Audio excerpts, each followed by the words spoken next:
안녕하세요. 저는 올해 30대가 된 결혼 7년차 주부입니다. 아들은 올해 5살, 딸은 3살로 눈에 넣어도 아프지 않는다는 말을 실감하고 있죠.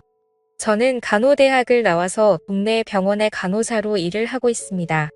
아이 둘을 키우면서 남편과 맞벌이를 할 수 있었던 것은 바로 저의 엄마 때문이었죠.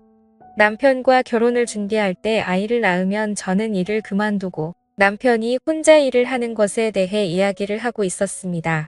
그렇지만 그때 저는 대학을 졸업해서 일을 시작한 지 겨우 6개월이 지났을 때였고, 아이가 바로 생겨서 일을 그만두게 되면 지금까지 해왔던 공부가 너무 아깝다는 생각이 들었습니다. 그래서 저희는 최대한 아이를 천천히 가지자고 이야기하였죠. 그때 저희 엄마가 반대하였습니다. 아이는 젊을 때 낳는 것이 좋다고 하시면서 엄마 집 근처로 신혼집을 마련하면 자신이 아이를 돌봐주겠다고 하였죠. 저도 그렇고 남편도 그렇고 엄마가 아이를 돌봐주면 그것만큼 마음이 편한 일이 없잖아요. 그래서 원래 제가 살던 곳에 신혼집을 장만하고 저희는 결혼을 하였습니다. 남편은 저보다 3살이 많은 직장인이었습니다. 우리는 친구의 소개로 만나서 1년 정도 연애하고 결혼을 하였지요. 남편의 아버지께서는 대학교 교수님이셨고 어머니는 일반 주부셨습니다. 대학교 교수가 돈을 얼마나 잘 버는지는 모르겠지만 그래도 꽤 풍족하게 자란 것 같았죠. 저희 결혼할 때도 시아버지께서 많이 신경을 써주셔서 신혼집도 장만하고 그랬거든요. 제 남편에게는 형이 한 분 있었는데 남편보다 2살이 많았습니다. 그런데 남편과는 아주 반대 성격의 사람이었죠.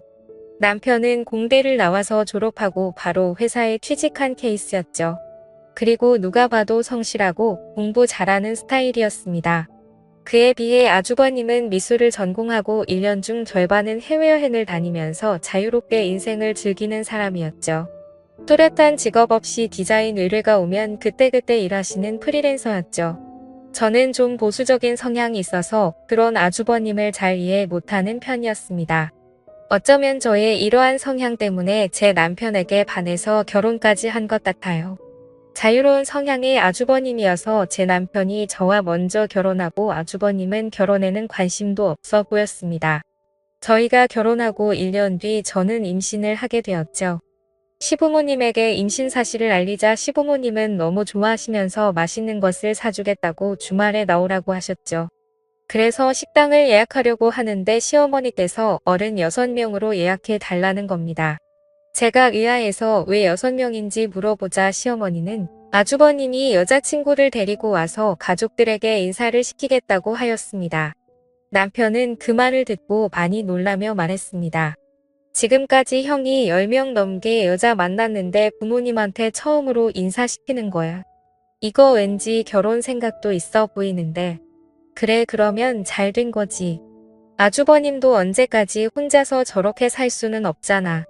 빨리 짝 찾아서 결혼해야지. 주말이 되었고 저희 식구는 식당에 모였습니다. 시부모님은 저에게 수고했다면서 몸 조심하라고 격려도 해주시고 기분이 너무 좋아 보이셨습니다. 그때 아주버님이 여자친구와 함께 식당으로 들어왔습니다. 그런데 아주버님의 여자친구를 보자마자 저는 너무 놀라고 말았죠. 그 여자친구는 바로 저의 대학교 동기였습니다. 저랑 그렇게 친하지는 않았지만 서로 얼굴은 아는 사이였죠. 저 같은 경우는 학생을 더하고 학교 생활을 좀 활발하게 한 편이었고 아주버님의 여자친구는 학교 활동도 잘 안 하는 조용한 학생이었습니다. 그런데 키도 크고 좀 마른 편이고 얼굴도 하얗고 예쁘기 때문에 아르바이트로 쇼핑몰 모델도 한다는 소문이 있었습니다. 저는 이런 자리에서 그 친구를 만날 거라는 생각을 하지도 못했었는데 세상 참 좁다는 생각이 들었습니다. 아주버님이 여자친구를 데리고 와서 저에게 인사를 시키는데 그 친구도 저를 알아보고 반갑게 인사를 하더군요. 솔직히 그렇게 반갑지는 않았지만 저도 매우 반가운 척 인사를 했습니다. 그런데 원래는 제 임신을 축하하기 위해서 모인 자리였는데 순식간에 아주버님의 여자친구를 인사시키는 자리로 바뀌어버린 것이 좀 서운해졌죠. 티를 내지 않기 위해 무진장 애를 써서 사람들은 몰랐겠죠. 인사를 했습니다. 저도 제가 마음이 임신을 왔다는 것은 인정합니다. 그럼에도 서운한 마음이 드는 것은 제가 어떻게 할 수 없는 일이었습니다. 그리고 저보다는 제 뱃속에 있는 아이가 잊혀진 것 같아 더 서운한 느낌이 들었죠. 집으로 돌아가서 저는 대학교 친구에게 전화를 했습니다. 그리고 식당에서 있었던 일을 이야기했죠. 친구는 놀라면서 말했습니다. 걔 있잖아, 남자 소문 엄청 안 좋잖아. 진짜 난 모르는데 학교에서 만나는 사람 없었던 걸로 아는데 학교에서는 없었지. 그런데 걔 쇼핑몰 모델 했었잖아. 그러면서 유부남 사진 기사랑 바람도 났었다고, 그러고 남자 모델들하고 엄청 만나고 다녔대. 그리고 홍대 클럽 가면 걔 모르는 사람 없다고 그러더라. 이내 아주버님한테 조심하시라고 전해드려. 저는 친구의 말을 듣자 예전 학교에 떠돌던 소문들이 기억났습니다. 어떤 교수와 사귄다는 소문도 있었고 같은 대학교 운동선수랑 사귄다는 소문도 있었죠. 저는 아주버님이랑 그 친구랑 사귀는 것이 솔직히 말해서 싫었습니다. 제가 아주버님 일에 왈가왈부할 것은 아니지만 그래도 남편의 형님인데 그런 소문 안 좋은 여자를 만난다는 것이 마음에 걸렸죠. 구정이 되었고 저희는 시댁에 갔습니다. 시댁에 도착하니 아주버님과 그 친구가 와 있었습니다. 그 친구는 어머니를 도와서 전을 부치고 있었죠. 제가 일을 도와드리려고 하자 시어머니께서는 임신한 사람은 일하지 말고 쉬라고 하셨습니다.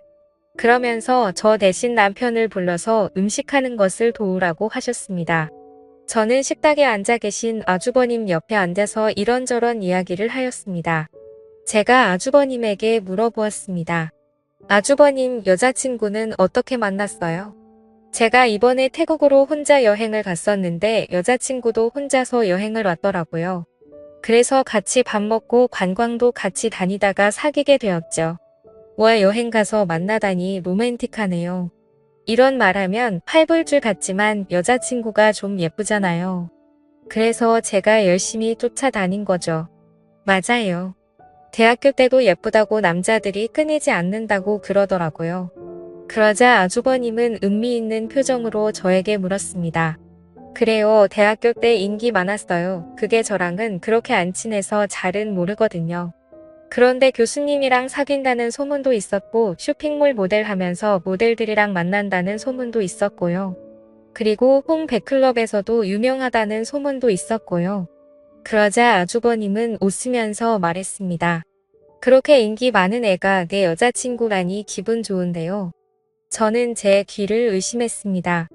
아니, 남자 소문이 안 좋았다고 기뜸을 해줬는데 그걸 인기 많은 여자 만났다고 좋아하다니 제 기준으로는 이해가 되지 않았습니다. 잠시 후 온 가족들이 둘러앉아 저녁을 먹고 있는데 아주버님이 웃으며 그 친구에게 말했습니다.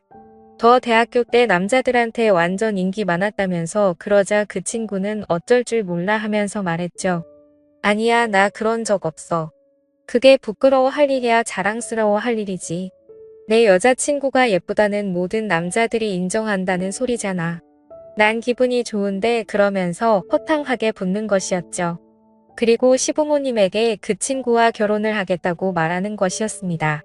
그러자 저를 제외한 모든 가족들이 격하게 축하를 해주었습니다. 특히 시어머니께서 많이 좋아하셨죠. 자신은 아주버님이 평생 결혼 같은 거 안 할 줄 알았다고 하시면서 그 친구의 손을 잡으시고는 계속 고맙다고 하였습니다. 저는 그 친구에게 악한 감정에 있는 것은 아니었지만 대학교 때 소문이 너무 안 좋아서 아주버님이 걱정되었습니다. 집에 돌아오는 길에 남편에게 제 심정을 이야기했습니다. 그러자 남편은 아주버님이 생각 없이 사는 것처럼 보여도 똑똑한 사람이라고 하면서 걱정하지 말라고 하였습니다. 저 역시도 제가 반대한다고 해서 이 결혼이 취소될 거라고는 절대 생각하지 않았습니다. 다만 마음 어디 한 군데가 계속 찜찜한 기분이었죠. 아주버님과 그 친구는 결국 결혼을 하였고 그리고 한 달 뒤에 저는 출산을 하였고 산후조리와 육아 때문에 아주버님과 형님을 만날 겨를을 없었습니다. 하루는 엄마가 아이를 봐주신다고 하면서 오랜만에 밖에 나가서 친구들과 밥이라도 먹고 오라고 하였죠. 그래서 정말 오랜만에 근처 쇼핑몰로 가서 친구들과 점심을 먹고 커피를 한잔하고 있었습니다. 그런데 난직은 실루엣이 보였습니다. 바로 제 형님이었습니다. 한껏 멋을 내고 어디론가 가는 모습이었죠. 저는 아주버님을 만나러 가나 생각하고 있었는데 어느 젊은 남자를 만나는 것이었습니다. 그리고 함께 레스토랑으로 들어갔습니다. 그리고 며칠 후 저희 시댁 식구들이 다 모일 일이 있어서 남편과 시댁으로 갔습니다. 다들 모여서 이야기를 하고 있다가 제가 형님에게 물었습니다. 얼마 전에 쇼핑몰 오지 않았어요? 그러자 형님은 아무렇지 않게 말을 했습니다. 네, 약속 있어서 갔었어요. 그런데 그걸 어떻게 알았어요? 아니, 저도 친구랑 약속 있어서 갔었는데 형님이랑 비슷하게 생긴 사람을 봐서요. 아, 그랬구나. 봤으면 인사하시지 그랬어요. 그게 너무 멀어서 확실하지도 않았고 괜히 모르는 사람이면 어쩌나 싶어서요. 그런데 그렇게 입으니까 진짜 처녀 같았어요. 그래요, 고마워요. 오랜만에 옛날에 입었던 옷 좀 꺼내서 입어봤어요. 저는 아주버님에게 말했습니다. 아주버님은 조심해야겠어요. 쇼핑몰에서 형님 봤는데 너무 젊고 예쁘게 하고 다녀서 젊은 남자들이 연락처 달라고 막 쫓아올 것 같다니까요. 저는 거기서 젊은 남자를 만났던 형님을 믿고는 것이었는데 아주버님은 크게 웃으면서 말했습니다. 그러니까요, 이거 혼인신고서라도 코팅해서 목걸이로 걸어줘야겠어요. 그래야 안심이 되지. 하하, 안녕하세요. 저는 올해 30대가 되었. 저는 아주버님의 아무렇지도 않은 듯한 반응에 또 놀라고 말했습니다. 저는 좀 더 강하게 말하였습니다. 형님, 그런데 그 사람 누구예요? 잘생겼던데. 제 말을 들은 아주버님이 형님에게 물었습니다. 뭐야, 그날 가서 남자 만났어. 그러자 형님은 당당하게 말했습니다. 친한 동생이 이번에 취직했다고 맛있는 거 사주겠다고 해서 나갔었어. 그러자 아주버님은 형님에게 말했습니다. 그래서 맛있는 건 왕창 얻어먹고 왔어. 당연하지. 그날 배 터지게 먹고 왔어. 잘했어. 저는 두 사람의 대화를 듣고 좀 어이가 없었습니다. 아주버님에게 누구 만나는지 말도 안 하고 나가서 젊은 남자를 만나고 왔는데 그걸 또 아무렇지도 않게 넘어가는 아주버님도 이해가 안 갔습니다. 명절 때 시댁에 다들 모여서 식사를 하던 중에 과거 형님이 쇼핑몰 모델이었다는 이야기를 제가 했었습니다. 그리고 제가 예전 사진을 찾아서 아주버님에게 보여주었죠. 예전 사진 중에는 노출이 좀 있는 사진도 있었고 남자 모델들과 찍은 사진도 있었죠. 그러면서 저는 은근슬쩍 말했습니다. 너무 예쁘지 않아요? 이때는 남자들한테 그렇게 인기가 많았어요. 라고 말하자 아주버님은 또 껄껄 웃으시며 말했습니다. 진짜 인기 많을 만하네요. 저는 다른 시댁 식구들은 안 들리게 아주버님에게 이야기했습니다. 아주버님, 이런 사진 찍는 거나 남자한테 인기 많았다는 거 아무렇지도 않아요. 그러자 아주버님은 별일 아니라는 식으로 이야기했습니다. 어렸을 때 이 사람 저 사람 만나봐야지 나중에 실수하지 않는 거라고 생각해요. 그리고 대학교 때 면접 만나기 전이잖아요. 저랑 만나고 나서 잘하면 됐지 이전에 어땠는지는 별로 신경 안 써요. 저는 그날 이후로는 아주버님과 형님에 대해서 아무 말도 하지 않았습니다. 아주버님이 저렇게 생각하는데 제가 말을 꺼내봤자 무슨 의미가 있겠. 그렇지만 형님의 과거가 신경 쓰이는 것은 어쩔 수 없었습니다. 오지랖이라고 할 수도 있겠지만 아주버님도 가족인데 신경 안 쓰는 것도 도리가 아닌 것 같았고 그냥 혼자서 스트레스 받으며 지내고 있었죠. 그러던 중 시어머니께서 교통사고로 갑작스럽게 돌아가시고 말았습니다.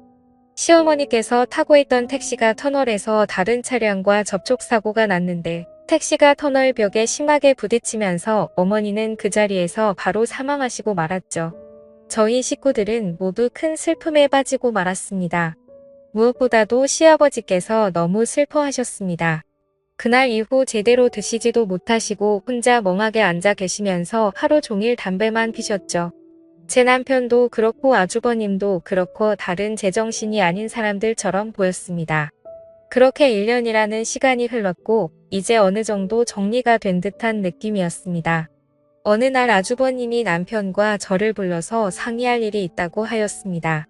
그래서 아주버님과 형님 그리고 저희 부부는 식당에 모여서 이야기를 나눴습니다. 주된 이야기는 바로 시아버지의 문제였습니다. 시아버지는 서울 근교에 전원주택을 지으셔서 살고 계셨습니다. 그런데 시어머니께서 돌아가시고 혼자 남으셔서 평소에 식사하시는 것도 문제가 될 것 같아 다들 걱정하고 있었죠. 그래서 아주버님은 자신들이 아이도 없고 형님도 일을 쉬고 있는 상태이고 자신도 정식으로 회사에 출근하는 사람이 아니니 자신들이 시아버지를 모시고 살겠다고 하는 것이었습니다.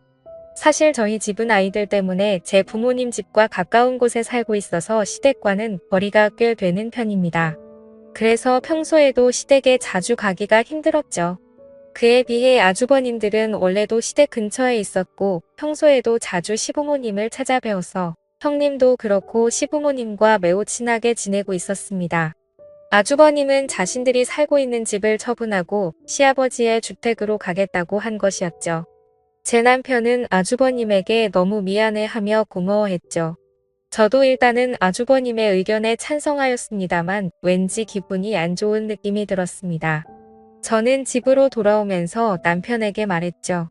아주버님이 갑자기 아버지를 모시겠다고 그럴까? 이제 아빠도 혼자시잖아. 그럼 혼자 되셨을 때부터 모셨어야 되는 거 아니야? 왜 갑자기 그럴까 몰라. 그냥 형수가 아버님 곧 모시고 살고 싶다고 그랬대. 아무래도 아빠 혼자 계시는 게 마음에 걸렸나 보지. 형님이 억울해서 형도 아버지 모시고 사는 거 결심한 거라고 그러더라고. 저는 뭔가 느낌이 안 좋았습니다.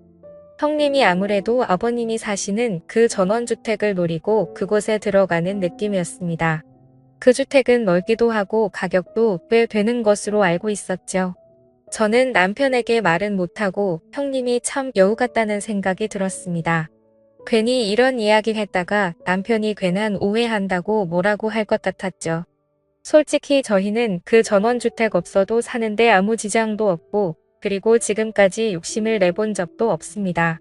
그런데 사람이 참 감사한 게 형님이 그 주택을 노린다는 생각이 들자 저도 갑자기 그 주택에 사심이 욕심이 생기더라고요. 저는 집으로 돌아와서도 계속 욕심을 내지 말자 다짐했습니다. 그래 형님이 아버님을 모시고 사는 것만으로도 충분히 집값하는 거야. 그러니까 이해하자. 하지만 마음은 그렇지 않았죠. 추석 연휴가 다가왔고 제가 다니던 병원이 때마침 인테리어 공사를 하게 되어서 저는 의도치 않게 10일이 넘는 휴가를 얻게 되었습니다. 그냥 집에서 푹 쉬고 싶었는데 아이들이 놀러 가고 싶다고 노래를 부르더군요. 그래서 이번에 시아버지 댁에 며칠간이 있을 결심을 했습니다. 아주버님과 형님 사이에는 아직 아이가 없었고 저희는 아이가 둘이나 있었죠. 그리고 시아버지께서는 저희 아이들만 보면 뒤로 넘어갈 정도로 아끼고 좋아하셨습니다. 생각해보니 형님은 시아버지와 함께 살며 예쁨도 받고 서로 친하게 지낼 텐데 왠지 우리 아이들이랑 저만 소외당할 것만 같은 생각도 좀 들었죠. 저는 남편에게 제 생각을 이야기하니 남편도 흔쾌히 허락해 주었습니다. 그리고 남편은 지금 아주버님께서는 일 때문에 외국에 잠깐 나가 있는 상태라 아버님이 더 허전해 하실 거라면서 아이들이 가면 좋아하실 거라고 말했죠. 저는 짐을 챙겨 아이들과 시아버지 댁으로 갔죠. 저희가 가자 시아버지와 형님은 너무 좋아하더라고요. 아이들도 시골의 좋은 공기를 마시면서 마당에서 시아버지와 함께 놀며 즐거운 시간을 보냈습니다. 저는 옆에 형님이 있는 것을 보고 형님 시골에 온 지도 이제 2년째인데 어때요? 살만해요? 네, 좋아요. 공기도 좋고 여유롭고 그런데 좀 심심하지 않아요. 여기 보니까 근처에 아무것도 없던데 그렇게 심심할 겨를도 없어요. 집안일 하고 아버님 챙겨드리고 그러면 하루가 다 지나가 있어요. 그때 아이들과 함께 있던 시아버지께서 좀 피곤하신지 자리에 털썩 앉으셨습니다. 그러자 형님은 급하게 시아버지에게 달려갔고 시아버지를 부축하였습니다. 그리고 시아버지는 그런 형님이 고마운지 형님의 손을 꼭 잡고 일어나셔서 형님의 어깨를 토닥여 주셨죠. 저는 속으로 두 사람이 함께 살면서 많이 친해졌구나 하고 생각했습니다. 그날 밤 저는 아이들과 함께 있다가 초저녁에 잠이 들었습니다. 그래서 밤 10시쯤에 눈을 떴습니다. 다들 잠을 자는지 밖은 조용했지요. 저는 물을 마시려고 거실로 나왔는데 시아버지 방에서 이상한 소리가 들리는 것이었습니다. 저는 시아버지 방문에 귀를 가까이 가져갔습니다. 그러자 시아버지의 거친 숨소리가 들려왔습니다. 저는 너무 놀라서 하마터면 들고 있던 물컵을 떨어뜨릴 뻔했죠. 저는 심호흡을 하고 다시 귀를 가까이 댔습니다. 분명 시아버지의 거친 숨소리가 들렸습니다. 정확하진 않아도 소리를 참는 듯한 소리였죠. 그리고 얼마 뒤 그 소리는 사라졌습니다. 그리고 뒤이어 들려오는 또 하나의 숨소리가 있었죠. 그것은 여성의 가는 한숨소리였습니다. 그리고 여성의 목소리가 들렸습니다. 그 목소리는 바로 형님의 목소리였습니다. 아버님, 아무래도 동서랑 조카들이 와서 지금 시간에는 힘들 것 같아요. 내일부터는 1시간 정도 뒤에 올게요. 조금만 참으세요. 아셨죠? 그래, 우리 세아가 없었으면 어쩔 뻔했니? 아니에요. 제가 좋아서 이러는 건데요. 저는 그들의 대화를 듣고 심장이 떨어지는 듯한 느낌이었습니다. 그리고 달그락거리는 소리가 들려서 저는 얼른 아이들이 있는 방으로 들어왔습니다. 시아버지와 형님의 신음소리와 그들의 대화까지 저는 이 사실을 믿을 수 없었습니다. 저는 한 번 더 사실을 확인해야겠다는 생각이 들었죠. 다음 날 저는 아이들을 모두 재워놓고 저도 자겠다고 인사를 드리고 방으로 들어갔습니다. 그리고 저의 모든 신경은 거실로 향해 있었죠. 밖에서 인기척이 들리고 방문이 열리고 닫히는 소리가 들렸습니다. 저는 몰래 나와서 시아버지 방 앞에 서서 방문에 귀를 댔습니다. 그리고 그 안에서 어김없이 시아버지의 신음소리가 들렸죠. 이건 분명했습니다. 게다가 형님은 예전부터 남자 관계가 좋지 않았다는 소문이 많았죠. 아니, 땡 굴뚝에 연기 나지 않는다는 옛말도 있었고 사람은 고쳐 쓰는 것이 아니라는 말도 생각이 났습니다. 그렇지만 아무리 남자가 궁해도 시아버지와 저런 관계를 맺다니 저는 너무나 큰 충격에 빠졌죠. 저는 마음을 단호하게 먹고 형님에게 따지기로 마음 먹었습니다. 저는 식탁에 앉아서 형님이 나오기를 기다렸습니다. 잠시 뒤에 형님은 자그마한 가방을 들고 시아버지 방에서 나왔습니다. 그리고 식탁에 불이 켜져 있는 것을 보고는 화들짝 놀랐죠. 저는 형님에게 차갑게 말했습니다. 잠깐 저랑 말 좀 해요. 그러자 형님은 알겠다고 하면서 식탁에 앉았습니다. 저는 단도직입적으로 물었습니다. 이 아심한 밤에 아버님 방에서 뭐 하고 있었던 거예요? 형님은 아무 말도 못하고 고개를 숙였습니다. 저는 말을 이어갔습니다. 아니, 왜 아무 말도 못해요? 이러는 거 아주버님은 알고 계세요. 그이는 알고 있죠. 그리고 그이가 부탁한 일이기도 하고요. 저는 그 말을 듣고 너무 놀랐습니다. 뭐라고요? 아주버님이 부탁을 했다고요? 아니, 세상에 어떻게, 아마 도련님이었어도 그랬을 거예요. 그러니까 너무 뭐라고 하지 마세요. 저는 그 말이 더욱 어이가 없었습니다. 뭐라고요? 내 남편이어도 그랬다고요? 그러자 형님은 담담히 말했죠. 네. 동서도 나랑 같이 간호학과 나왔고 지금도 간호사로 일하고 있으니까 동서도 할 수 있는 일이죠. 저는 그 말을 듣고 좀 당황스러웠습니다. 그게 무슨 말이에요? 간호사랑 그거랑 무슨 상관이에요? 그러자 형님은 모든 사실을 털어놓았습니다. 사실 시어머님이 돌아가시고 아주버님께서 시아버지를 모시고 살고 싶어 했는데 시아버님이 급구사양해서 함께 살지 못했다고 합니다. 그 스트레스 때문인지 건강이 많이 안 좋아지시더니 결국엔 급성으로 당뇨병에 걸리셨고 인슐린 주사를 주기적으로 맞아야 한다고 하였죠. 시아버지께서는 저와 남편이 걱정할까봐 말을 안 하셨고 형님과 아주버님이 함께 살면서 시아버지를 돌보고 있었던 것이었습니다. 저는 형님의 말을 듣고 이상한 생각을 한 제 자신이 너무 부끄러웠습니다. 저는 형님에게 오해해서 미안하다고 하며 제가 그동안 형님을 나쁘게 생각했었다고 고백을 했죠. 그러자 형님은 웃으며 말했습니다. 저도 제가 소문이 이상하게 난 거 알고 있어요. 그리고 동서가 저 별로 좋아하지 않는 것도 알고 있었고요. 그런데 언젠가 동서도 진실을 알겠지 하고 생각했어요. 동서 저 그렇게 나쁜 사람 아니에요. 그리고 20살 때 처음 동서를 봤을 때부터 동서랑 친하게 지내고 싶었어요. 이제 10년이 훌쩍 지났지만 앞으로 친구처럼 지내요. 네, 저는 형님이 이렇게 마음이 넓은 사람인 줄 이제야 알게 되었습니다. 그리고 쾌격하게 형님을 생각했던 제 자신의 후회 있죠. 저는 형님에게 말했습니다. 네, 앞으로 우리 친하게 지내요. 그리고 저도 주말에 와서 아버님 챙길 테니까 아주버님이랑 주말에 놀러도 가고 그러세요. 저도 이 집 며느리인데 이런 일은 함께 해야죠. 그렇게 저에게는 또 하나의 가족과 가장 친한 친구가 생겼습니다. 지금까지 제 사연을 들어주셔서 감사합니다.